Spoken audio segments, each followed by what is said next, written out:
So we're just gonna do a mock listing presentation. Instead of her telling you how she does it, she's going to do it. So let's write down any questions or thoughts that you have as she's going through this, and then at the end we'll circle back and dive into any specific questions you have. Sound good? Okay, you have any thoughts before we get going? Wait, can you tell them a little bit about you? Most of these people know, but even for the people on the recording and stuff. My name is Anna Lee Nino. This is my 21st year in real estate. I have a team here at the KW Lakes office, and I am our listing agent on our team. So I own the team, and then all I do is list homes. So this is what I do all day, every day. Yeah, and she's good at it, and it'll speak for itself, I think. Okay. I also haven't worked in 5 weeks because I had COVID and then went on vacation. And so I hope I still remember how to develop it. It's going to be interesting. It'll be great. Okay, so Jen said I'm going to do a mock listing presentation with her. I'm going to do my best. There are going to be times, obviously, where I have to kind of stop and explain where I got things or why I'm talking about them. Otherwise, I don't think it's going to be as good for you. I'm going to try to go through this as fast as possible. Depending on my client, I do a one-step listing presentation typically. And by that, I mean I only meet with them once. Usually that is in person. In COVID times, I was doing that big meeting online and then doing a quick walkthrough where we would also sign paperwork, or a quick walkthrough and then sign paperwork via Zoom during COVID times. I should preempt, I do a one-step, but I typically do not sign listing contracts in that initial meeting. That is not how everybody does it. Again, depending on who the client is, if they're a past client or a referral, I will typically wait until a second meeting, and usually I'll do that via Zoom. I do go through every contract pretty in detail with them, but I am maybe not putting across for them at this meeting. This is kind of a preparation meeting in my mind, and then we decide to choose to work with one another. I also don't say when you choose to hire me, I say if we choose to work together. So you tee that up like the end of this appointment, just tee it up for that second appointment, just like you normally would. Yep. So that they can see what you say. Yeah, help me remember. Okay. Okay, so I can share now. Yeah. So the first thing I'll just kind of, well, before I share my screen, the first thing I'll let you know is I send a pre-listing packet. It does a lot of my heavy lifting so that when I get to this appointment, I am not talking a ton about prepping their home at this appointment. I'm not talking a lot about marketing at this appointment. I am talking about agency, who I am, picking a price, and agreeing to work together. And that's pretty much it. So in my pre-listing packet, and I'll pass this around, there's a book that has all this other stuff in it. And I asked them to look at that. Some people do, and it's sitting out, and they've got like flagged pages where they're asking questions. And I'm like, ooh, yes, you're a student of what's happening. I'm gonna like you. Other people are like, I didn't open the box. And I'm like, okay, we're gonna have some questions that this is gonna be a longer appointment maybe because they didn't do their homework. In the pre-listing box it's a box, is this booklet. This does the heavy lifting. There's also information about my team. There's a copy of agency, which we're going to go through as part of this appointment. And then there's also, and now I'll start sharing my screen if I can find it.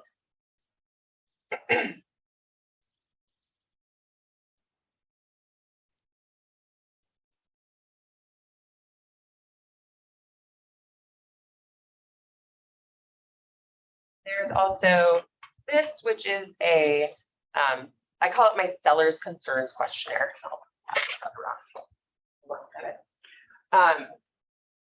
In that pre-listing box is a little intro letter that's confirming the date and time of our appointment. And then this is in there, and that letter asks, please look at this survey and take a moment to fill it out. This is asking them what they're concerned about or what their top concerns are when they're prepping to sell their home. So again, if I get there and this is filled out, I'm like, okay, this is my guide to know what I should focus on talking to them about. Because if they aren't concerned about commission, and they're not concerned about open houses, and they're not concerned about pricing, everyone is, right? But if they're not concerned about a bunch of things, I'm not going to talk about those things, because maybe the book already answered their question, or maybe it's just something that they don't really care about, right? If they're concerned about something odd on here, then it's telling me they're raising their hand and saying, this is a concern to me. Like, I don't want open houses, or I don't want this. Okay, well, let's talk about that right out of the gates instead of me trying to cover all of this, because my listing presentation could be 9.5 hours long if we talked about everything. I like to talk. So the very first thing I do when I get there is I say, I introduce myself if we haven't met, or we catch up a little bit. I then say, did you have time to fill out that questionnaire that was in your pre-listing packet? If they didn't, I will bring them to the table, sit down and kind of chat with them for a second. And I'll say, great, I really want this to be done before we start our conversation. So I'm going to go, and if it's okay with you, I'm going to take myself on a guided tour and look at your home through an agent's eyes while you take care of that. Are you comfortable with that? I work with a lot of repeat clients, past clients, referrals, and everyone's like, oh yeah. And then they sit and do this questionnaire. If it's already done, then we just jump right into the meeting. Any questions about that? The very next thing I do is I would pull out this agenda, and this would be on paper if I'm doing this in person. When I do these on Zoom, it looks just like this. This is a program called FlipSnack. It's free. You can create a little flip book online, and then you can also send them the link to it after, so they have access to all the documents that you just went through. So I would slide this over and I would say, okay, Jen, I just want to go over really quickly what we're going to talk about today. Make sure that everything I'm planning to talk about feels good and sounds like it's going to check all the boxes for you. The very first thing is, can you just recap for me just what brought us to this table today? I want to make sure that, and if it's a couple, I'm always saying, like, I want to make sure, we chatted a little, but I want to make sure that I hear it from both of you.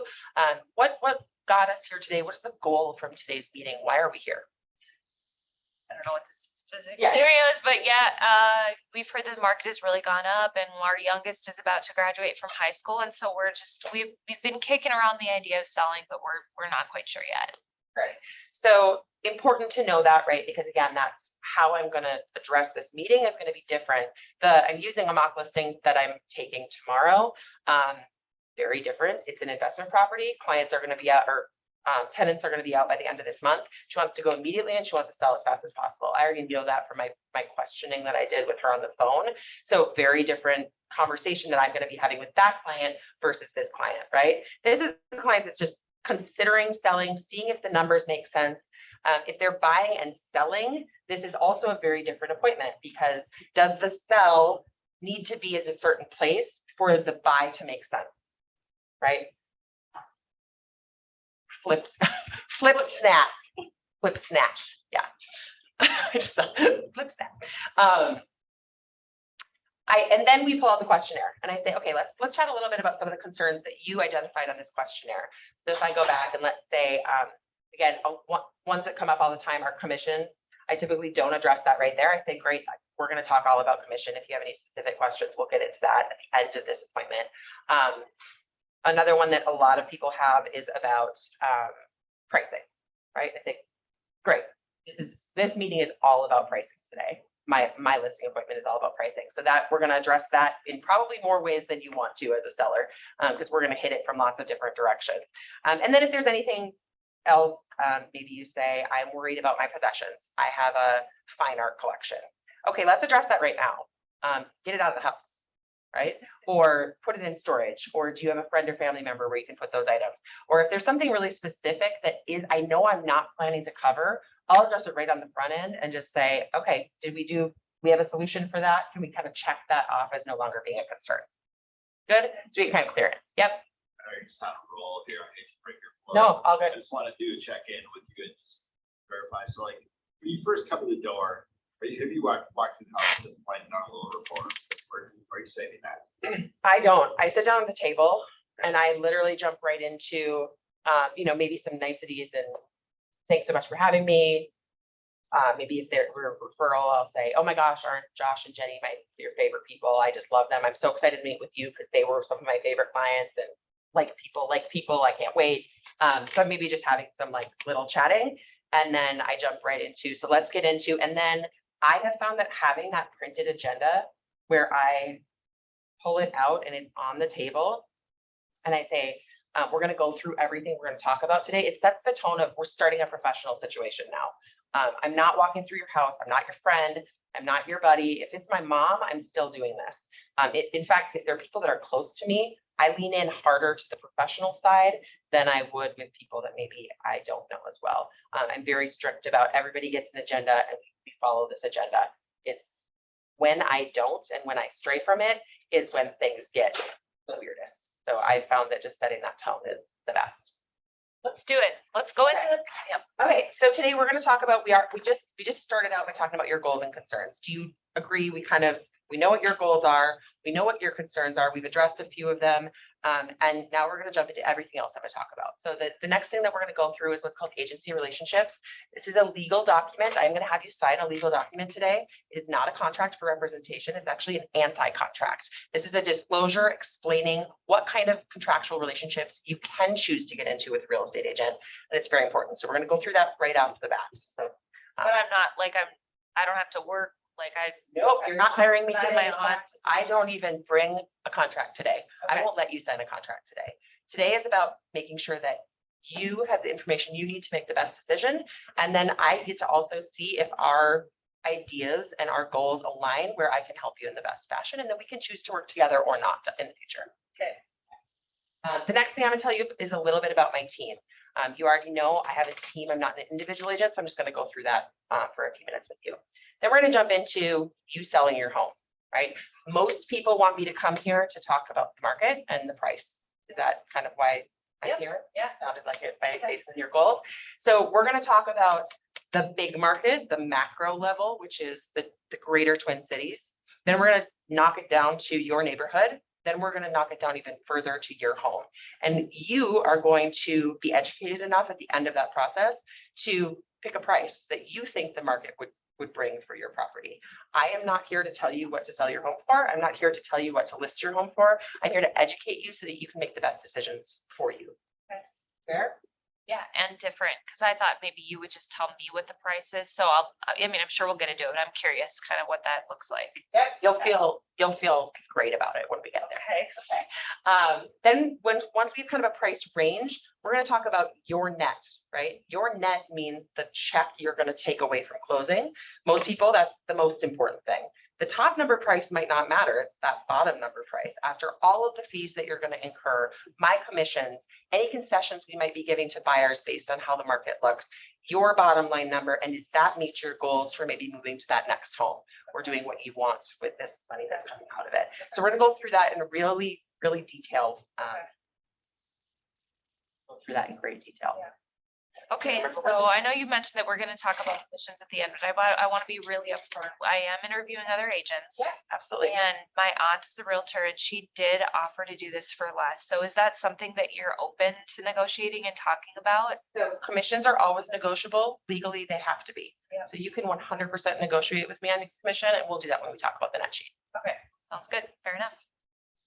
If we feel good about all of that information and we kind of get to, we like what we're seeing in those numbers, then we're going to talk about preparing. If you see those numbers and they don't align with what you need to get to that next home, we don't need to talk about prepping your home for market. So if we feel good at that point, we're going to go on, we're going to do a walkthrough of the property where I start telling you some basic things. Typically, I give you a basic list today.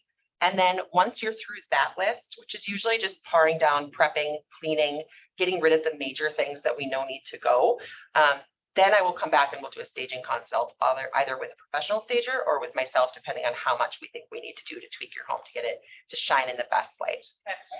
And then we'll go through questions at the very end. Does that all sound good? And like, we'll Sounds cover great. everything? Okay, awesome. We're gonna jump right in. So this is that legal document that I talked about. This is called Agency Relationships and Real Estate Transactions. And it says right here at the top in bold, this is a disclosure only, not a contract for representation. The state of Minnesota is what's called a consumer protection state. So we have a lot of extra disclosure that we have to do here. Really fun. Disclosures means more paperwork. So you get lots of stacks of paperwork as you're going through your real estate transaction. What this is telling you is that today you are a consumer and I am an agent. We don't have a contractual relationship, which means I don't owe you anything. I'm not here to protect you. I'm not here to help you. I'm here to give you information. And of course, that's going to be helpful. But today you have not hired me, right? We already talked about that. And we don't plan to hire me today. Today is about giving you information. Because of that, I'm going to know information about you. I'm going to know about what you want for price for this property. I'm gonna know about some terms, maybe your motivation we already talked about. Those are the 3 triggers: price, terms, motivation. When I have to make sure that you understand that today I don't represent you, which means I don't owe you the fiduciary duties that I would when I'm representing you as an agent. Okay, so fiduciary duties are my legal obligations to you. They're listed on this second page. In real estate, they're loyalty, obedience, disclosure, confidentiality, reasonable care, and accounting. They're kind of a legal light set of legal obligations that kick in the second we sign a contract together. Okay, we're deciding to work together. Now those kick in. Now I actively work on your behalf. That means I have your interest at heart. Okay, in all of those areas. Today I don't. And the reason they put this form in place is because if you list with your aunt and I bring a buyer to you, anything I know from today, I could use against you in a negotiation because I don't owe you anything yet. So it's kind of a consumer beware. Beware, you're talking to me, but I don't represent you yet. So it behooves you to pick an agent faster rather than slower, because you want to make sure you're not going and telling a whole bunch of agents that work this neighborhood and might have buyers for your home all the things about your motivation and your terms and what you want out of the buyer, right? So it's better to choose faster rather than to give a ton of people that information. These, the 4 sections here are telling you there's 4 different types of contracts that you can sign with agents that activate those fiduciary duties. So the first one would be a seller's broker. That would be me representing you listing this home. My sign will be in the yard. I owe you and only you those fiduciary duties. Okay, I'm representing you. If a buyer walks in the door, I don't owe them anything. I can ask them questions that we could use against them or in negotiations to help you get the best terms that you would like. Second is the exact opposite of that, buyer's broker. That's if we were going out and you choose to purchase with me as well. We're driving around, we're looking at properties. Now I'm working on your behalf as the buyer, which means that I might do research about the seller. I might look into tax records. How much of a mortgage did they have? Things that might help us negotiate the best that we possibly can, because I just have your interest at heart. Those make sense? 2 different ends of the spectrum. The third is dual agency. This would be if myself or anyone under my brokerage umbrella. And when I say brokerage umbrella, real estate offices have a broker. It's a real person. Ours is named Claire. She's a human. We all as agents, and there's almost 400 agents in our office, we all are arms of her. We all work under her umbrella. We're just agents of that broker. Okay, so because we're all under the umbrella, if any of those agents bring a buyer to your listing, it's what's called dual agency. Dual agency just means we're both sitting under the umbrella. It could be me that brings the buyer. It won't be, because of the way my team is set up, but we'll talk about that. Could be someone on my team, that might happen, or it could be someone in our office.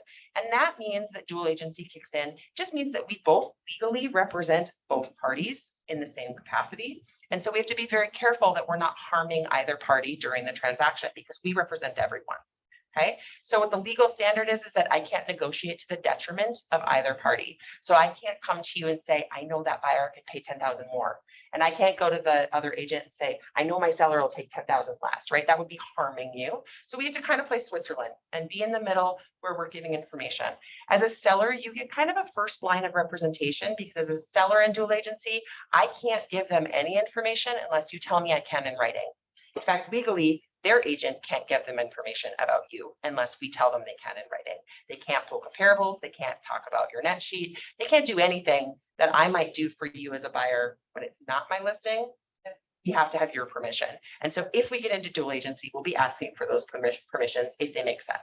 Okay. Does that make sense? Yes. Okay. The 4th type of representation is called a facilitator. Facilitatorship is a limited type of representation. This would be if you were going to sell a home to your cousin, and you'd already come up with all the terms, you knew the price, you knew all the terms you wanted to do. You really just needed an agent to guide you through the process and make sure that you both understood the legalities and the ethics of getting through the transaction to the end together. In that situation, I only owe you confidentiality. It is a limited set of loyalties that I have to you. So I can't tell anyone about the things I learn about either of you. I can't tell either of you about the things I learn about either of you, right? I can't tell you about your cousin's financials, for instance. That would be confidential, but I'm just there to guide and make sure it all goes right. Good. Yeah, that's helpful. Final notice on here is regarding predatory information. Do not worry about this as a seller. It is not your job to know or disclose any registered offenders in your neighborhood. If we do get to the point where you're purchasing as well, know that it is only your job to be aware of registered offenders in a neighborhood where you're looking to purchase. There's a website here that shows you how to do that. It's really, really easy. You're going to get a copy of this both digitally and on paper once we've signed it. You can, throughout the buying process, check that. I always suggest you check it. Make sure you know who your neighbors are and you're comfortable with who they are. Good? All right. Okay. Thank you. And then you'd sign it. Okay. I spent a lot of time on that. I'm guessing a lot of people don't spend as much time on that. This is where we're creating instant trust and rapport. Most agents don't go through this. And I actually get listings when I'm in competition, because if I know I'm second or third in the door, I'm like, oh, well, you've talked to other agents, so you've seen this, so I probably don't need to go into super detail. And they're like, never seen it. And I say, I don't want to scare you, but those agents were all breaking the law. Because if we all start to talk about price, terms, or motivation, this is the first thing that needs to come out, which is why it's the very first thing we just went through. People are like, oh. I was sold the second she said, right? When I looked at you guys, I'm like, this is good, right? I also will use this. I don't do open houses anymore, but when I did open houses, I had a stack of agency forms and I would actually ask questions to try to get them to start talking about price, terms, or motivation. And I'd say, oh my gosh, I need to stop you. Obviously not when we've got 30 people in your open house. You might not be doing this because you're not getting to those conversations. But when it's slow, if you can get somebody into a conversation about those, you stop them and you do a 5-minute version of that or a 3-minute version of that. That's very, very quick. That's how I find more buyers out of open houses, because I stopped them from telling me things that they're telling every other agent and no one else stops them. And I said, you've been to a bunch of open houses, right? Yeah. Did you start talking about why you're looking to buy in this neighborhood? Yeah, we've been telling everybody. We just went to 3. Oh, you probably saw agency then, because that's one of the red flags of when we have to disclose this. And they're like, oh, no, never seen it before in my life. They're like, we bought 3 homes and we've never seen it. And I'm like, well, that's not true, but it might be because the agent sent it to you after closing, right? That not looking at any of you. No in this one room. here's doing it. All right, let's keep rolling. Thank you. Okay, so now we're going to just talk really quickly about my team. This on this side, and usually this is a printout, again, that's double-sided. So this first side is just a little bit about me. The only thing that I think is different about me is that real estate's all I've ever done. So it's not my 3rd or 4th or 5th career. It started as my first career when I was in college, and I've continued on since then. So this is my 21st year, and it's all I've done. So it's obviously a passion of mine, and obviously it's kept me interested this many years, right?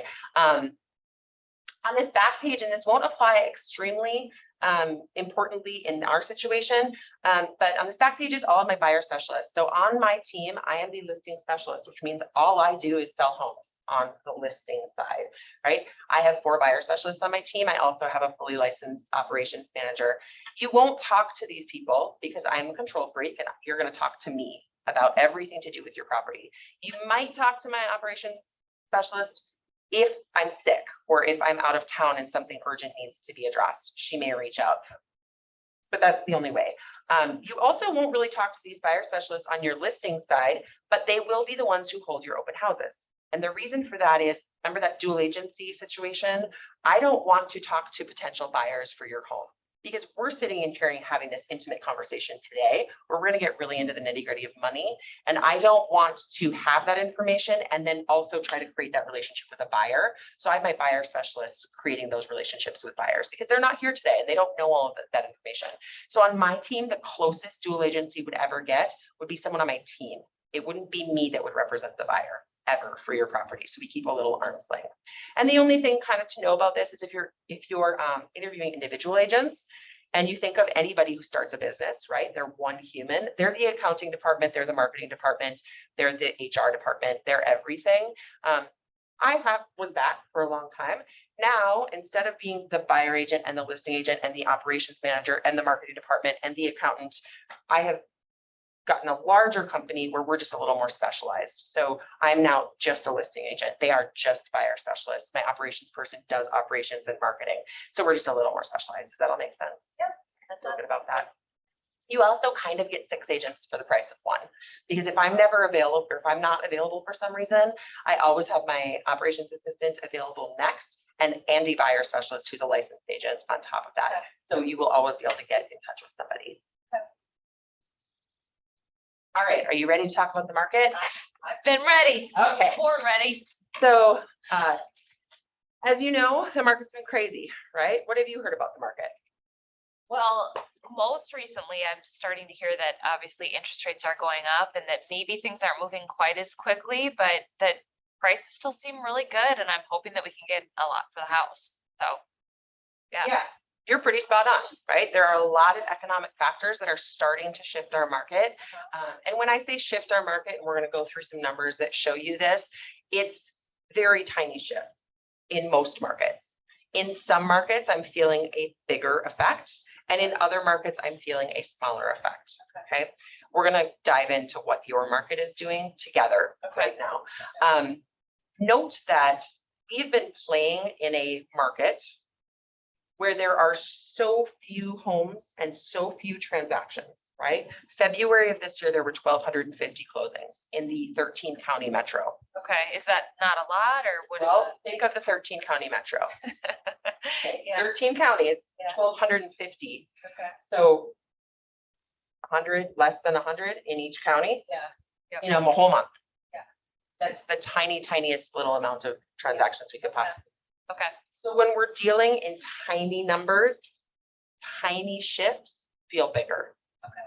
Because 12 properties is a lot of 1,250. Yeah. So very small movement feels more drastic. Okay. So when we go from 12 to maybe 3,000 properties in just a few months, it's going to feel very, very different. That's 300%, okay. right? Yeah. So just going to start with that. January, February, March, April of this year, tiny constricted numbers, very, very low interest rates. Okay, so when we look at these numbers on this sheet, and this is your economics of real estate 101 class that I'm about to go through with you. Okay. When we look at these numbers, it's not going to feel like things have shifted that much. But because we're playing in that tiny field, tiny shifts can feel like the sky is falling. Okay. I don't want to scare you. It's just going to feel very different than it did 3 or 4 or 5 months ago. Okay. Maybe not even in your price, but the energy is going to feel different. All right. So we're just going to quickly pop through a few of these numbers. So the first thing that I'm going to go through, and the first thing I would like to say is if you stare at this all day long, it's not going to mean anything to you, right? If I look at one data set, which this is end of month, last month for this year, if I look at that, it doesn't really mean anything because a data set singularly never means anything. We need context, right? Great. What does this mean compared to what? How is this going to feel? We don't have any of that information. So I'm always looking at this year versus this same month last year as my first comparison. And the reason that I do that is that I know what happened in July of last year. I also know what happened in May and June. I also know what happened in August, September, October, right? I have context around what economic factors were pushing the market and what are they now? And can we use last year to help us predict the future? Because really today, we're trying to take old data to predict how your buyer is going to behave when you go to market. Right? Got it. Okay. So this year versus last year, if I look at new listings coming to market, that's the first number that I'm going to kind of look at. We'll make this a little bit bigger. Oops, or not. So new listings coming to market. This year we had 6,845 in July. Last year we had 8,243. So we actually had 17% fewer listings coming to market this year over last year. So again, we're playing in those small fields. I'll tell you, last year the market was very strong in July. We had a little bit of a strange seasonality where seasonality started to soften more in like May last year. So we didn't see as big of listings coming to, or as big of groups of listings coming to market. But this year we have even less. So typically that would mean this July would be stronger, less supply, but we haven't talked about demand yet. Okay, so I would say decent amount of listings came in July. And typically I'll reference back also to like previous months and we'll dig a little bit more into that if I think it makes sense. Now that was new listings coming to market, but this is very interesting. Look at active listings. So these were the ones that on the last month of July, they were left sitting on the market. This is this year. Okay, got it. Okay. So at the end of this year in July, so just what is it, the 11 days ago, there were 8,739 listings sitting on the market. Okay. We had fewer come to market and 87 sitting on the market. Okay. Last year, we had 8,243 come to market, but only 8,300 were left sitting on the market. So what happened? A bunch of them sold. Yep. Right? This year, what's happening? More things are sitting longer. It's taking longer for things to sell, so we were left with a larger amount of inventory still on the market at that moment in time, and it's just a snapshot, one day. Got it. Make sense? Yeah, okay. So again, I mentioned none of these numbers take into consideration buyers. What are the buyers out there doing? We have no real way of ever knowing. I can't say today there are 387 buyers looking at for a home like yours. I sort of can, we'll get to that. But I don't have just a great snapshot of what buyers are doing. And so this month's supply is kind of the best, brings the buyers in for the first time. It's one of our only gauges that shows buyers. And remember, this is old data. These are people that already bought and sold, but it's our best indicator again of kind of where things are going. So this is called month supply. And what this says is that if every single home on the market, or I'm sorry, if we didn't allow any homes on the market to list after July 31st, that it would take 1.7 months for all of these homes to sell. Okay. Okay, so just under 2 months. Okay. So again, note that last year it was 1.5, so just a little bit lower. Lower means faster, more robust, right? The buyers are going to eat up this inventory faster than they're going to eat up this inventory. Okay. Does that make sense? Yep. Okay. Now, historically, a 6-month supply would be what we would consider an even market. Buyers don't have an upper hand and sellers don't have an upper hand, Way below that. which means we're in a seller's market. Anything below 6 months would be a seller's market. 0 means there's no homes for sale. Okay. Anything above 6 months would be considered a buyer's market. The strongest buyer's market we've ever seen is December of 2012. That was 12.2 months supply of inventory. Over a year, it would take buyer pool to eat up that inventory. We're at under 2 months. Okay. The lowest I've ever seen this is 0.8. It was sitting in 0.8 for most of this winter into spring before interest rates started rising. So again, when I say these tiny little changes, 1.7 is still historically one of the lowest numbers we've ever seen, but it's also over double from 0.8. Got it. Right? So we're gonna feel like a big shift happened, even though we're still playing with such tiny numbers and such tiny inventory, and it's still a very fast market. If you jump up here, you can see that average days on market this year was 22. Last year was 19. But that's average, all price points, all types of properties. So this tells me some homes are selling very, very fast still, and some homes are taking a little bit longer. This all drives down to average sales price and median sales price. We can see those both went up 7%. That's appreciation. So we're still seeing appreciation. Now, appreciation's been anywhere between like 8 and 16% since 2019, 2020. Pandemic kind of pushed these huge numbers to starting coming in because of multiple offers. People were driving up prices at an extremely fast pace, which made appreciation go up faster. Got it. 7% is still a huge number. If we look at any 40-year snapshot in time, appreciation will be 4%. So we're still riding above that. Economists are predicting that we're going to keep pushing that number down, and it's probably going to be more like 2 to 3% over the next couple of years. So we're not expecting a market crash. We're not expecting anything crazy, but we are expecting to just see things calm down. It's like a correction kind of, or? I would say it's a shift. Okay. Our market, right, if we think about why we've been in such a crazy place, 2.5% interest rates, which were driven by a pandemic, right? We may never see those interest rates again. Yeah. We also have new buyers coming into the market. That buyer pool is the second largest pool after baby boomers. Okay, so we've got tons of new buyers entering the market at record low interest rates, and baby boomers aren't leaving their homes. That's the biggest group of people, which gives us, we need those homes. Right. We also have from 2008 to 2016. Do you remember driving around and seeing new construction everywhere? No, it was all kind of stopped. Right? Yeah, no. Right? Yeah. There might have been developments, but remember like driving through Maple Grove and there were just developments that were standing there half built. And everybody was kind of like, ooh, What's going on? what's going on? Right. That's called housing starts. New construction stopped or was very, very low for many years, not just months, years and years and years. So no new homes, they're still in their homes, bunch of new buyers at record low interest rates. That's what created 2020. Okay, now we've got what things shifted. We've got new build kind of coming back. It's kind of slow and funky because of supply chain. Baby boomers still aren't leaving, so we still don't have a ton of homes. New buyers are still coming in. Interest rates are higher, so it's slowing them down and it's maybe affecting their purchasing.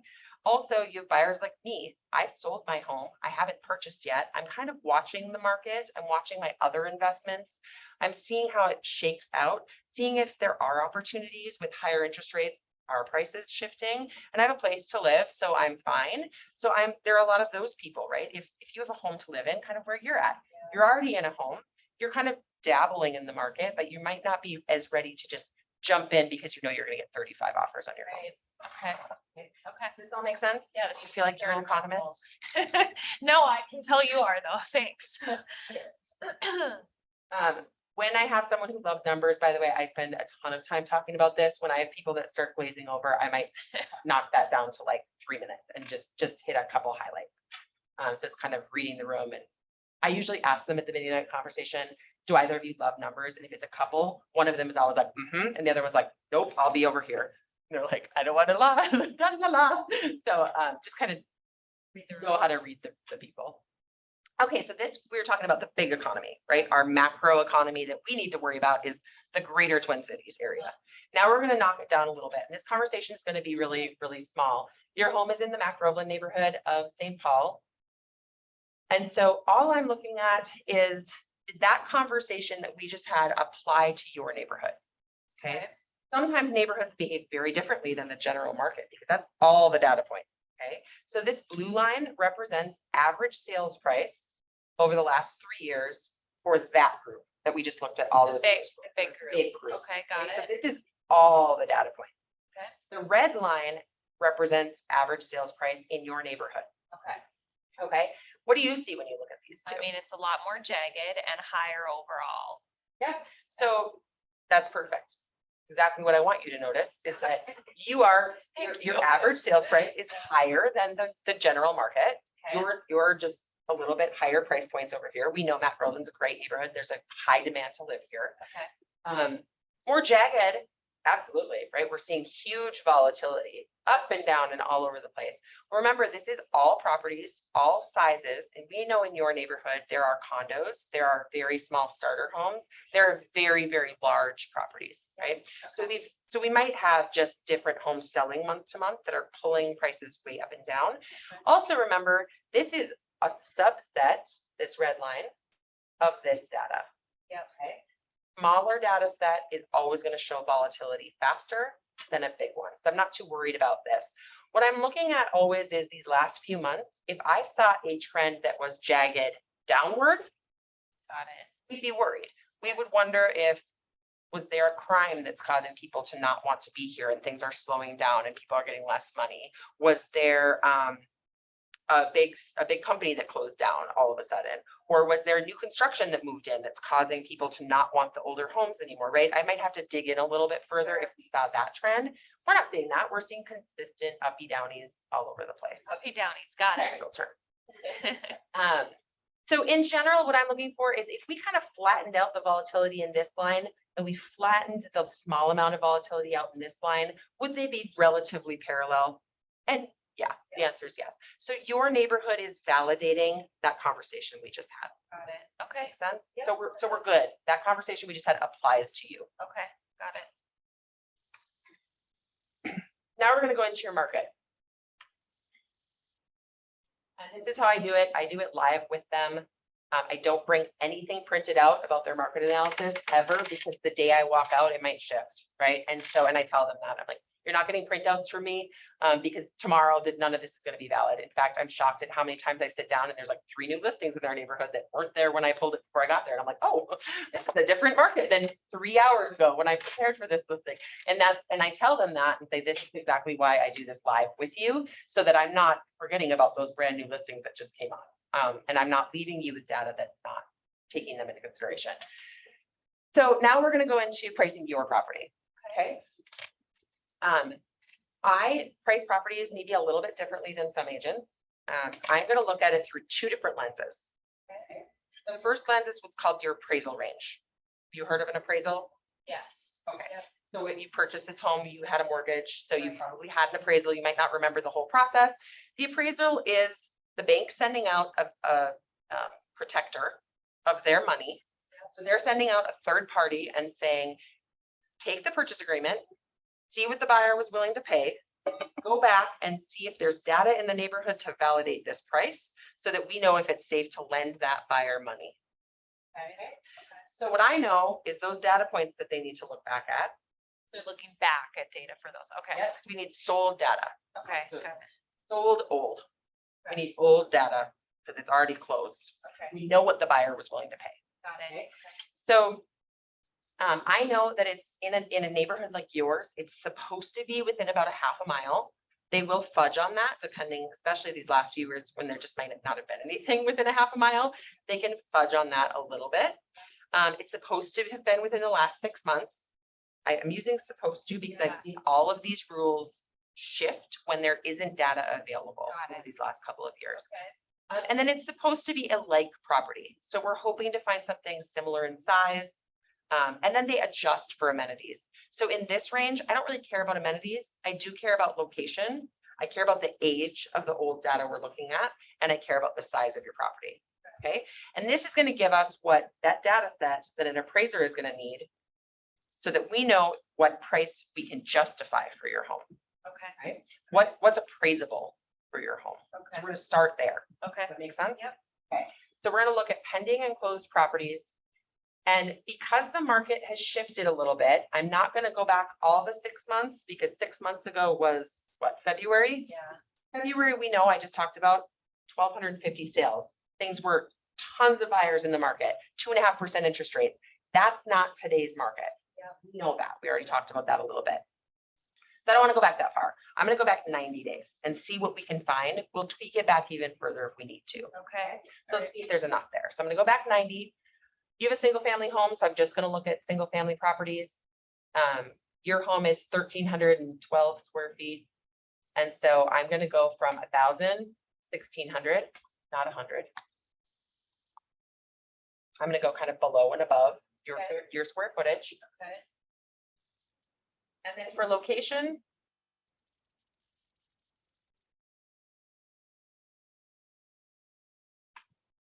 Guys, I forgot the address. Oh, see if it worked.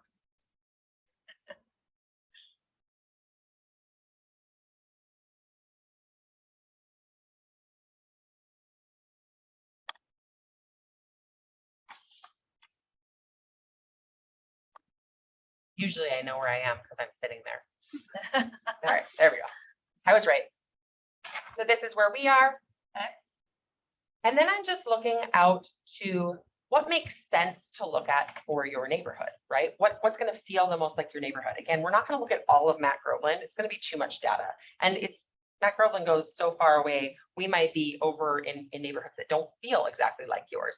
I'm not going to cross A's Mill here because we're getting into other neighborhoods. Also, homes over here are going to behave differently than homes over here. Typically, anytime there's a major road, even major through roads like Hamlin, right? So I am going to just grab, for starters, the very closest comparables, which are here. They're east of Hamlin, west of Aid Mill, kind of from Grand south. Does that make sense? Yeah. So those all look like they'd be similar to you. Yeah, I would, yeah. And sometimes someone will say, well, yes, but you could also go over here, right? All of these homes are going to kind of behave the same.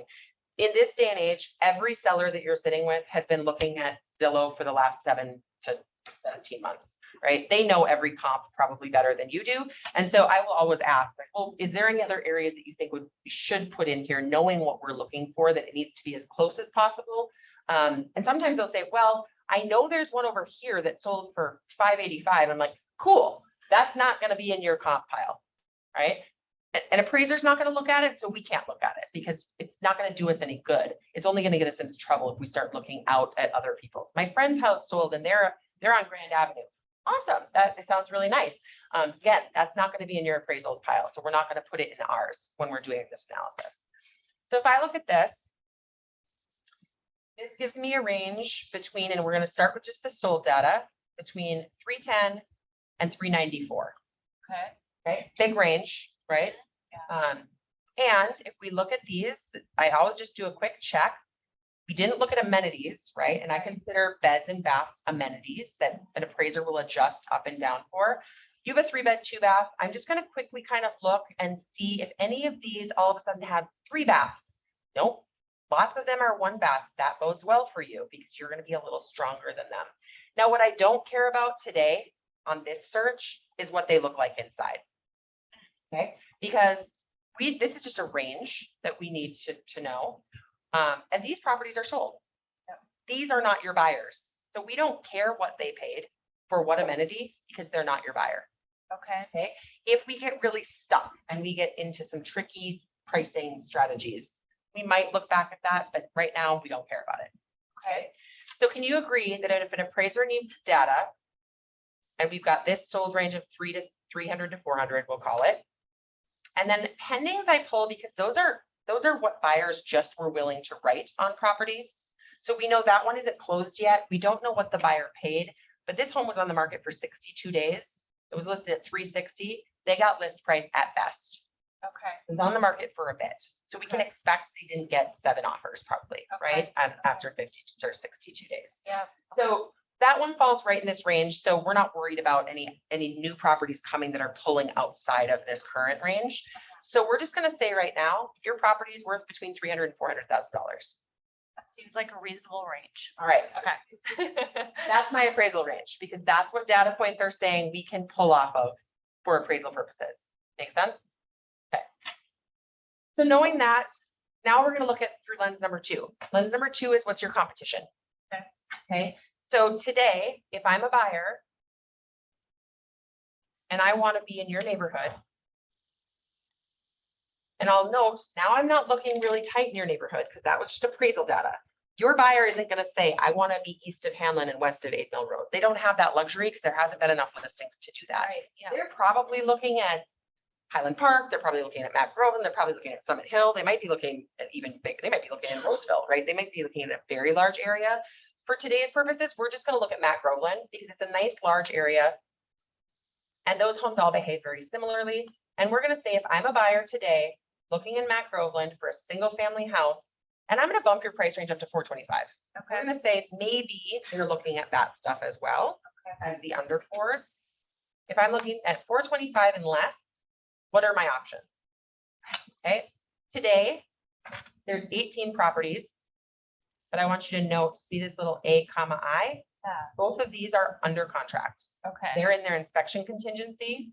So we know that after 20 days, this one did a price reduction to 300. It was a 4-bed, 1-bath.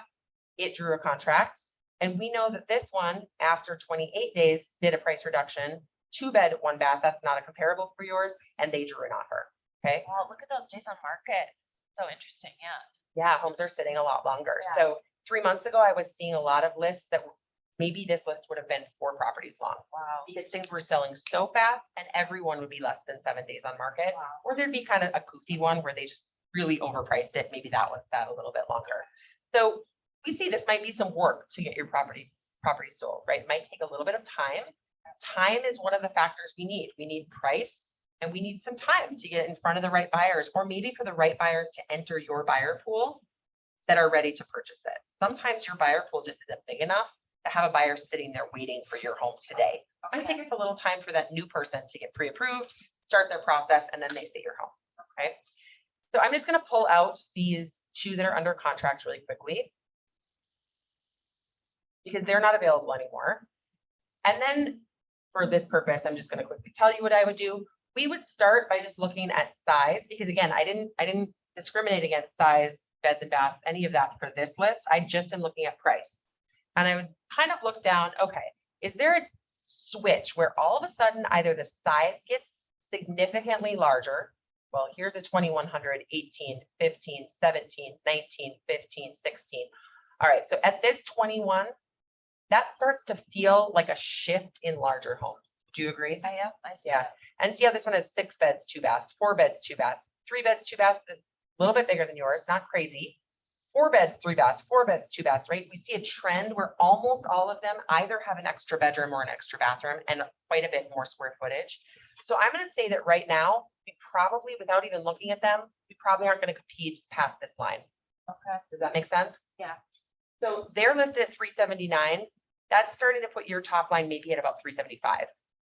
Okay. That makes sense? Yeah, it's not what I was hoping for numbers wise, honestly.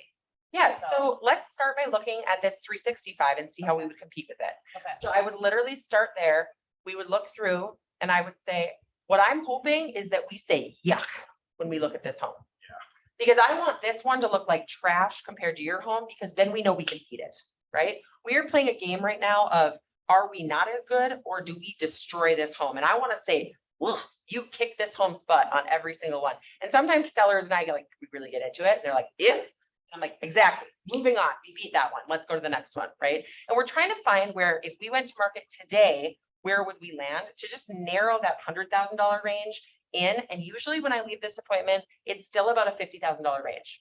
Because if they're not listing today, I'm not going to dial in deeper than that, because it could shift 10 or 20 or $30,000 in the next 6 weeks. And I don't know that. So today we might get dialed in, but we're going to look at always 3 pricing scenarios that are about $50,000 apart. So, okay, we look at this one. Oh, this looks just like my house, let's say. Okay. So then we would talk pricing strategy. They're listed at 365, and I want you to see they started at 380. Okay. Now you have one more bathroom and one more garage stall than them, so we might be able to go stronger. They just adjusted their price today. So this is a one that I would say, let's watch this one before we would pick a final price. If they have to adjust to 350, that's going to be different than if tomorrow they go under contract at 365, right? So that's how we start to dial in. And this is a much, like, we really go into this process. Usually we look at 5 or 6 homes, and it typically becomes very apparent. There is a line in the sand where they're like, nope, all of those kitchens are way nicer than mine. I would buy all of those houses before I would buy mine. We need to be under those, right? And then it starts to be strategy of how far under and where in this next group do we want to land. Good.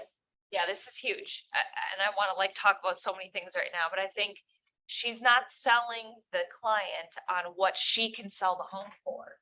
It's not about her ability to, yeah, I can get you 375 all day long. The data does all the heavy lifting and she's utilizing it that way, Yeah. right? Yeah. And today we're not going to pick the price because you're not going to market today. Are you ready today? Right. No. It would be dumb to pick a price today or just sign a contract with a price on it today, because 2 weeks from now, this list is going to look different. It just is. And it might be, and sometimes I've had where there's like 3 really beautiful homes and I'm like, pray they all sell before I come back, because that's going to change our strategy and our discussion. If you lose 3 beautiful homes again in your competition list and you gain 3 stinkers, awesome. You might be able to push a little harder than you thought you were going to, because buyers don't have any other options, right? So it's a very delicate dance, but it's very much about what they're competing with on the market. And it's not about, and then when we get down to it, it's they pick their price. And I always say, you know, if you want to go above this 380 line, you can. We're just going to have to talk strategy, and we're going to have to talk about adjusting really quickly if today's buyer pool doesn't behave the way we want them to. And how do we want them to behave? We want them to buy your home, right? So if no one wants to even look at it at 385, we better adjust quickly so that they at least want to come and look at it. If a bunch of people come and look at it, but no one wants to write an offer, you better adjust, because otherwise we're just sitting there wasting your time. I mean, I could talk about this for like 7. Yeah, so we get through the comps. We get through all the comps. The next thing we go through is net sheet. I'll stop that share. Until 12:30 or 12. Well, we have 7 seconds to go through the net sheet. It's just- No big deal. So for that property, I pulled 325, 350, and Pause. 375. Do you have Yeah. something at noon? No. Okay, so we're gonna run this, I mean, do condensed version. If you Yeah. guys can stay. If you can't, we're gonna keep the recording going, because this is good stuff and I don't wanna cut out the closing stuff and Yeah. all that too. Okay. Okay, so we kind of narrowed down in that conversation. Let's pretend we did that. We think somewhere between 325 and 375, right? We didn't narrow down a ton from that 300 to 400, but we kind of knocked out the low end and the high end. We think we're pretty comfortable, and we're probably going to be somewhere between the 2, Okay. right? Based on what we just looked at. So we're just going to use this as a scenario. Note this might be a little light, but if interest rates bounce again next week, it might be a little strong. So that's why we're not going to pick a price today, but we're going to use this. You can kind of start planning based on this number. We're Okay. very close to it. Okay. So we're gonna go through, this is a list of every single fee you can possibly incur. Okay. The very first fee that I want you to note is it's highlighted in yellow and there's currently a 0 there. Okay, this is called seller's contribution to paying buyer's closing costs. Now, for the last 2.5 years, we really haven't seen buyers asking for sellers to help or give them cash back, a credit back to help pay for their closing costs. But we might start seeing it again because as competition lessens, buyers are going to start asking for more terms that are good for them, right? And less terms that are good for you. Now, today I have a 0 here. If we were talking in 2019 or before, I always would have had 3% here because that's the max that most loans allow the buyer to ask for. What I want you to understand is we don't care. Okay. Most sellers are like, well, I'm not giving them anything, right? But we don't care. If we know that you're going to appraise for 350 Yeah. or 360 or let's use 375, and they want the full 3%, that's 9, 10, call it 11,000. It's a little bit less than that. Great. What we care about is as long as we can appraise for this number, what's this number minus this? So call it 11,000. That would be the same as an offer of 364. We care about if that number makes sense. Got it. Okay, because all this is doing is they're financing. Oh, can you share this? too? Oh, sorry. Thanks. Sorry. There we go. So all we care about is if, or all the buyer is doing is instead of them bringing their down payment and their closing costs, okay, which closing costs pay lender fees. They also stock your escrow account with taxes and insurance. You've got those 2 pools of money you have to bring as a buyer. Okay. All this is doing is instead of them bringing this pile of cash, you're giving it back to them as a credit. They're actually rolling it into their mortgage. They're just putting it onto their mortgage because they're buying the home for 375, even though they're actually only buying it for 364. Okay. Does that make sense? Yeah, So got it's freeing up cash for the buyer. Yeah. And it's not going to affect your bottom line by much at all, as long as we can appraise for this top number. Got it. Okay. So today I'm going to leave a 0 in here because I'm still not seeing a ton of offers asking for this unless they're asking for it as part of an inspection negotiation, which we'll talk about that later. The next fee on here is small. You'll like this one. It's only $30. That's a special assessment search titled searches for any assessments that might be attached to your property. And then this one is the largest one. You're not going to like this one. It's commission. In the state of Minnesota, our contract, when we get to that point, will agree that you are paying me commission. Okay. My team charges 6% for most listings. And when I say most, I have charged more for luxury listings where I may be paying out for staging in a huge way, or I know that I'm doing some extra marketing. Sometimes we agree to build that into the commission. So maybe I charge more. I work a little bit up on the Iron Range in northern Minnesota, and I only pay out to the other side. I pay the buyer's agent out. 2.5 up there, so I charge a little bit less. I don't make more, I charge the seller a little bit less. So this is a movable number. I charge 6%, and how this works is you're agreeing to pay me 6% commission to work on your behalf. And then I agree to pay out the buyer's agent. Buyers don't pay. If you remember, you didn't pay commission when you bought this home. In our world, they don't pay, but I'm choosing how much that buyer's agent gets. I don't choose it just based on who they are or at the time of the offer. I choose it right at the beginning. In fact, it'll be part of our contract. You'll know that I'm agreeing to pay out 2.7% because that's the standard in the Twin Cities. So the 6% pays both agents, but you're agreeing to pay me. Okay, does that make sense? Yeah, and I mentioned that my aunt could, that my aunt would do it for 5%. Is that something that we can negotiate on? So I don't do 5% even for my mother. So we're probably not going to get to there. What I typically tell people in your situation is, in this kind of a market, I am not willing to give up my 6% when we go to market. Okay. And here's why. It might take me a lot of time and a lot of energy and a lot of money. And if I start giving you money away up front, I'm cutting my paycheck and I don't know how many hours it's going to take me to sell your home. But I will tell you this, we sell your home in 3 days or less for more than our offer price. Come back to me and we can talk, because in that case, my hours are very small and you made more than you thought you were going to make. So let's negotiate if that happens. Does that sound fair? Yeah, I mean, I just want to make sure that obviously I need to make as much as I can on this home. Mhm. And that's super important to me. So I feel like if somebody can do it for less, especially how good the market has been, I mean, I'm gonna be super transparent with you. That's something that I've been considering. So if you're considering multiple agents, I want to make sure that you feel like you're being represented by the best person also. Okay. So note that when you're working with a friend or family member, and if they're a great agent, you feel really comfortable with them knowing your financials, knowing that if it doesn't go well, how is Christmas going to feel, right? I have chosen not to work with family members because they didn't align maybe with what I thought their house was going to sell for, and I knew it might not be great for our relationship. So there's a lot of things you're going to need to take into consideration throughout that. Also take into consideration their skill level, right? There is skill involved in pricing a home. You just saw we talked a lot. Now you have what I think, you have the knowledge that I know. You could take that to your aunt. Make sure that she knows how to manipulate the market and how to strategize to get you the most money. Because we didn't pick a price today. We're still going to pick some pricing strategies at our final meeting. And I want to make sure that she's strategizing to get you the most money, not to get what you think is going to get you the most money, which might not be reality, right? Fair? I don't push super hard on that. And a lot of times I'm not in competition.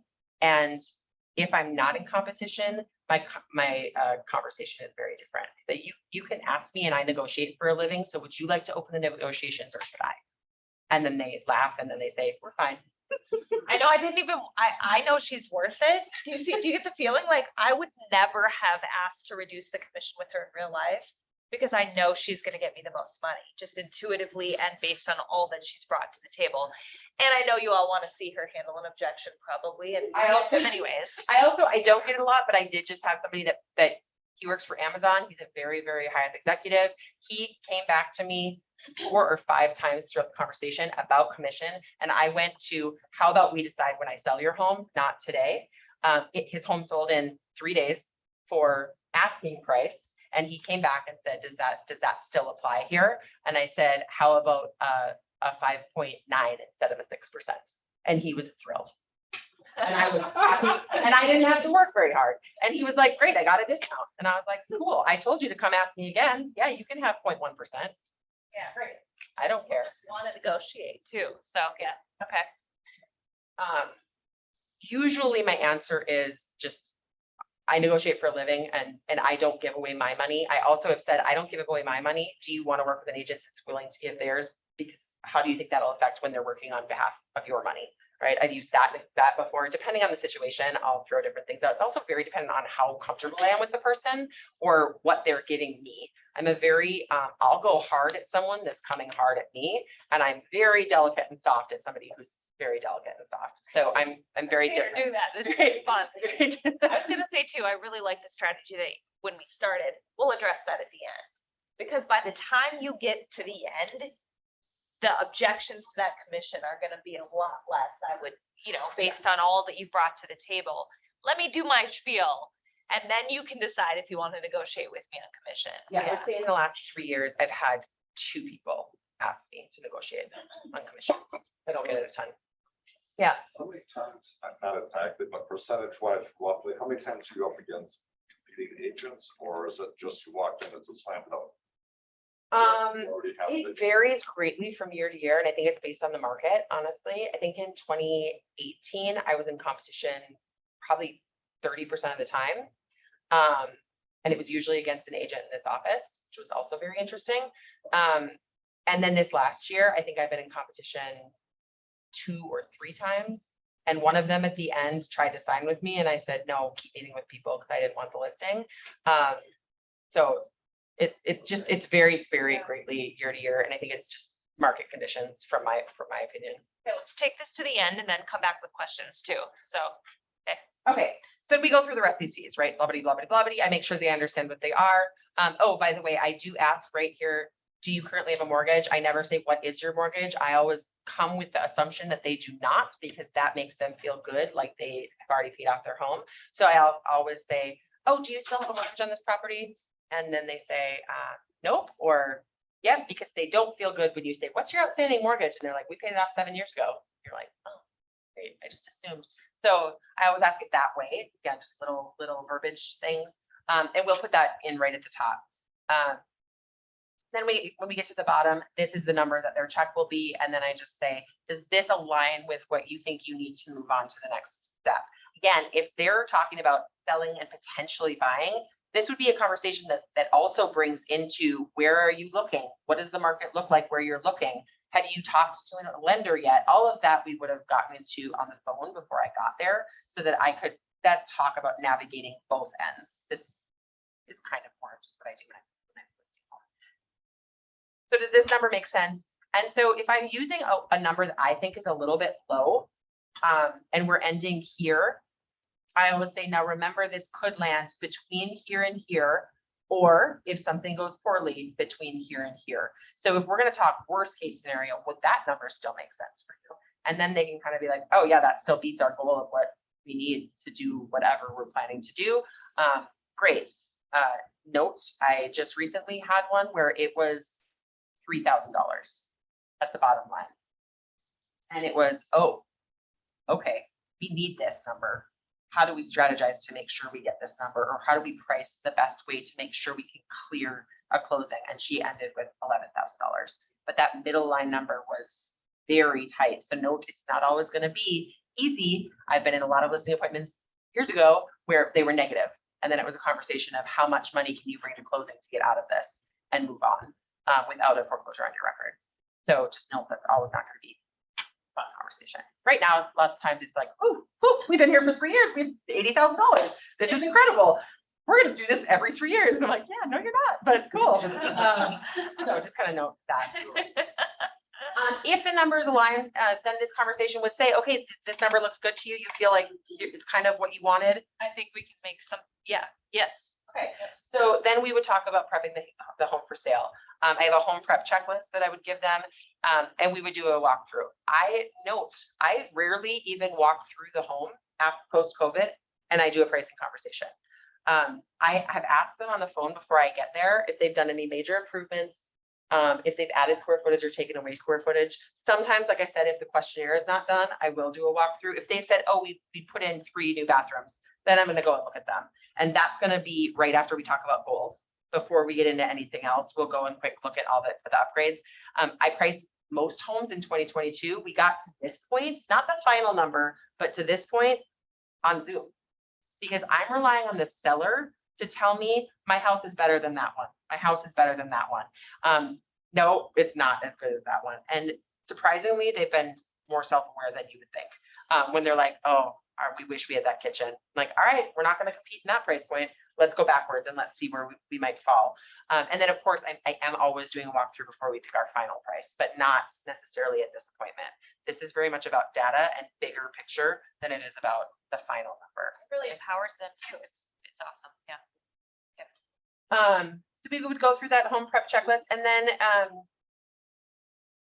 we would talk about the steps to going to the market. I didn't bring that today because that's kind of just here's the steps. This is what we need to get through. Oops, I just did the wrong thing. Oh, did I stop? Oh no, stop share. There we go. And then I would just say, okay, great. So now that we've talked about the basic things you need to do to get your home ready, when do you think you would be ready to have those things done? I think realistically 2 to 3 weeks, maybe. Okay, so let's plan a time today. Let's pick a date 2 weeks out where we plan for me to come over. I'm going to reach out 2 or 3 days before that. And at that meeting, we're going to do a final staging walkthrough where we get really detailed and we tweak little things. We're also going to sign contracts and pick a final price at that time. That will give you time to finish talking to your aunt. But we're going to set that appointment because I book appointments out quite a ways and I want to make sure that I hold you a space and that I'm ready to line things up if we get to that point. Does that make sense? Yeah. Okay, so then we set that next appointment. Do you ever have people go, can we just sign today? Because of the agency disclosure conversation you had at the front end, naturally, I think I would actually be like, Yeah.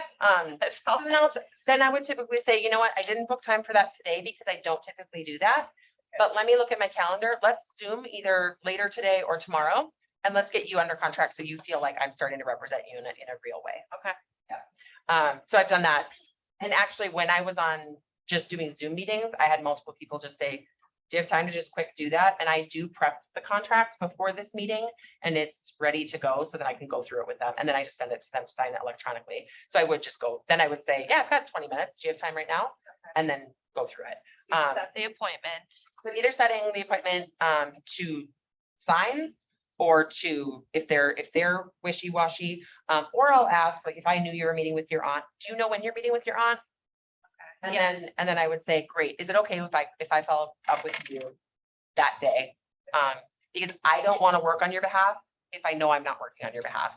Right? And so I want to make sure that if you're choosing to work with somebody else, that I'm not back here doing background work and prepping for you to go to market when we're not going to get there anyway. So is it okay if I call you Tuesday at 3 o'clock? Yeah, that'd be fine. Okay, wonderful. So then I'll follow up like that. Cool. Okay, what questions do you have or thoughts? Yeah, Tim. You're not gonna be pissed off at you or, Right. yeah. So, I will also note, this looks very different, like the person I'm meeting with tomorrow is an investor. We're gonna be having different conversations than just this. I do a pre-consultation phone call where I ask a lot of questions so that I know how to come in. I have an estate in my pipeline. That's a very different conversation. I have a lot of investors that I work with that we're talking cap rates and we're talking different things. So it's all very catered to depending on who the person is and what their situation is. So this is kind of my baseline. Question. You really just found a really nice line between kind of getting, doing a 2022 base that people want and still hitting the stuff that we, I think, are having a harder time hitting than we used to in the past. Yeah. The pressure of being expedient, and quick and all that. Really nice balance. Yeah, and this will take an hour if the person doesn't have a ton of questions. I've had it take 2 hours when they take a ton of time. I usually book 2 hours just in my calendar because I've been shocked by some people who have 8 bajillion questions, especially when they start feeling empowered. Then they're like, but what do you think would happen if we did this? And then I kind of walk them down that path. Well, what if we just want to price at 307 instead of 300 because we just love that number? And then we talk about, so there's lots of things that can add on a lot of time. So I book for 2 hours, but I feel like I want to emphasize the fact that, I mean, I know how intentional you are with a lot of the little things. So there were so many points when I wanted to stop and say, I think this is why she's doing this. I would go back and watch this probably a few times if I was selling right now. But even the point of, see this yellow box right here? It says 0 right now, but we don't care about that. And why do you say we don't care about that? I'm thinking about all of the sellers that are about to get PAs coming in with seller contribution requests on there and them having that in their mind of like, oh, we don't, because, right, that can be a real problem. I can just, sellers being like, what, they want more money from me now? She's setting expectations in one sentence. She set the expectation that that's not going to be a problem that we're going to care about because it's not a problem. It's just a part of this. And she's reframing it in a way that makes sense and that it actually isn't a problem. Right? yeah, I think I also used we and when we work together a lot. That was just different framing that I've changed over the years. It's just setting up the expectation where by the end of the meeting, they're already They working, feel like, work we- together already. So it's just little verbiage things like that I know I've tweaked over the years for sure. Yeah. And I was thinking that too, like, can you tell she's done this a few times? Right? Yeah, Chad, not Chad. All guys in the office, weird, sorry. So I got here at the very end. I apologize. No, it's okay. I know I've watched your presentations before and they're always gold. That's not the point of the question. What I was gonna say is what I really want to get from this and what I see from you is you are polished and I'm not sure if I'm gonna say this right, so bear with me. When you tell her, like, you know what, you're gonna be with your aunt in 2 weeks, great. I'm gonna follow up the day because I just need to know. It's not, hi, I need this work, or, please pick me. It's like, I just want to be matter of fact, and that's it. And there's no it leaves need, the- there's it no leaves the seller neediness. thinking, if I don't work with you, I might be missing out. Yeah, there's no neediness in it, right? That's a small nuance, Yeah. and it is so powerful. Yeah. And just want to get there someday. You can just be there now. Yeah, you can just I've choose watched to be like there 10 now, times and just- right? Yeah, you can choose. I mean, Just to choose to show up that way. It's,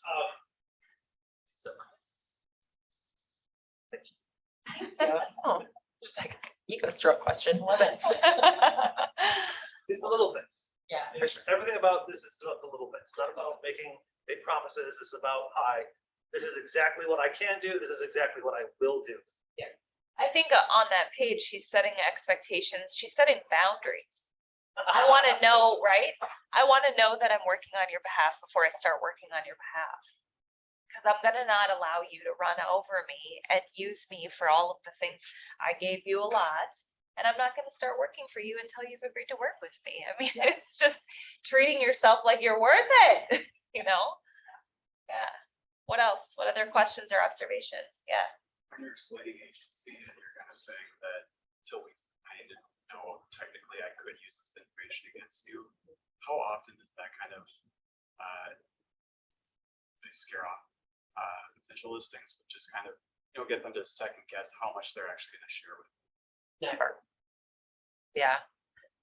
Usually by the time I'm done with that explanation, they're like, they're asking, so when do we sign?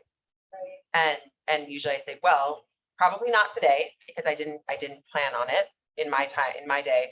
But if we get to the end of today and you're ready, we can book that appointment for ASAP so that you know that you're activating me. I feel like that conversation instills trust out of the get-go. It's like, I'm letting you know if you tell me things and I'm not representing you. I mean, it's exactly what she just said. So that I would think more than anything, it doesn't push people away from telling it. Yeah. I also don't work with buyers. So, and I tell them that. So it's not gonna be, I'm not gonna have anybody because I don't work with buyers. So it's not gonna be me bringing a buyer in. So they're kind of safe either way, but I am trying to push a little bit that if you're talking to agents and they don't go through this with you, make sure your aunt goes through it with you because she really should, because you already have that relationship, right? She really needs to make sure you know. So I do push it a little hard because it is a little bit of like, yeah, is anyone else telling you this? And most people This don't is know really the important. script around that, right? We know that we need to have that signed at first point of substantive contact. But the script around it is what's the script? And that's just golden, the way that she laid it out for all of us. So. And that was not me. That was the first agent I worked with. And he used the open house agency trick. Not a trick, it's the law. But he used it, he literally had a stack of them like this tall. So it appeared like, oh, every single person that comes through, we're going through agency. And even though it wasn't necessarily that way, because you know, people come through and they never say a word to you and they just walk through and leave. So those people you're not pushing agency on. But if you start having a good conversation, it opens that door. So that was all from him. Everything that comes out of my mouth is not from me, by the way. I'll just have a bunch of different people that it went into my head and now there's a Rolodex. So, yeah. So I know you don't work with buyers, but back when you did, was there a clear separation of church and state on, we're talking about your listing right now in this appointment, and we'll circle back and talk about your buy later on, or did you have a blended version? There's a blended version and I still do a blended version that typically then the buyer's representative from my team that we will be working with them is either present in person or on the Zoom. So we still do blended. And in that blended, we talk about, you know, beforehand, have you met with a lender yet? Do you have to sell in order to buy? What is this? How are we going to navigate this? And there's just another line item on the agenda that talks about bridging the gap. And it's, do we sell and then go find a home? Do we buy and then quickly sell? Do we try to use a contingency? Do we use some sort of alternate financing like a bridge loan or pull out home equity, or, you know, are there other options? Gift, cash from parents, you know, we've had all kinds of scenarios. So we talk through that in that meeting. And then typically the buyer's agent, once they know how they're going to bridge the gap, then the buyer's agent has a consult where they talk about setting up their search and all of that. But we make sure we have a strategy of bridging that gap before they even waste their time talking about the buy. Because again, if we can't figure it out, or if it doesn't feel comfortable for them, then we don't even get there. Else? I'll note also, if you looked in the book, like there's stuff about marketing and blah, blah, blah in that book. On like luxury properties, I will bring in a full marketing plan. I don't go through it with them in this meeting, I leave it with them and it's a full printed, beautiful, these are all the things that I'm going to do for your property. I found that that is necessary for that demographic. Typically, they want to know how you're going to get them exposure. I'll do a PDF version of that for other people who ask about it. I'll say, oh, I didn't bring it today because I actually do a customized marketing plan for every one of my clients. So as soon as you choose to hire me, you'll get your full marketing plan. I can give you an example of something I've done for a property like yours in the past. And that's how I talk about that. So Would you willing to have a conversation about that? Chasing a couple luxury listings right now, this will be a first. yeah, like, oh, yeah, Like over. I don't do a ton of them, but I can show you what I do. Yeah. Yeah. Just something, a blueprint, a framework. Yeah. So, Yep. Just to go off out of it. Anything else? Do you give these to your? Yeah, so my full pre-listing packet, it's a box that fits in the bottom. There's 2 branded travel mugs. There's the questionnaire, there's a welcome letter, there's a copy of agency, there's also a copy of my resume. All in that pre-listing box with Resume. a welcome letter that explains what's in the box, why it's all there. It says something little, oh, I'm such a fan Yeah, I right know. now. there's also a laminated path to closing and path to market and path to closing, front and back, with a magnet and a magnetized like dry erase marker that has where they fill in dates as they complete tasks. That's all in that pre-listing box. And they get all of that and they keep all of it regardless of hiring me or not. I mean, I'm just saying, like, it's such a small thing, but it's not. Like, a resume is, again, what is she saying by putting a resume in the box? I'm a effing professional. We don't give ourselves enough credits, I think, as realtors to show up. It almost makes me emotional. What is happening? It's just. We have to be friends. Oh, boy. Oh, I broke it. I know. Anything else, guys? Questions, thoughts? I mean, whole heart, sincerely, thank you. As you were going through this, I'm thinking if I would have seen this as a brand new agent, what it would have done for me as a new agent and what I would have paid. And Annalise given a lot of her time on the heels of a long vacation and brought back. And so thank you for your time and for sharing, just opening up what you do. It's really invaluable to us. Thank you.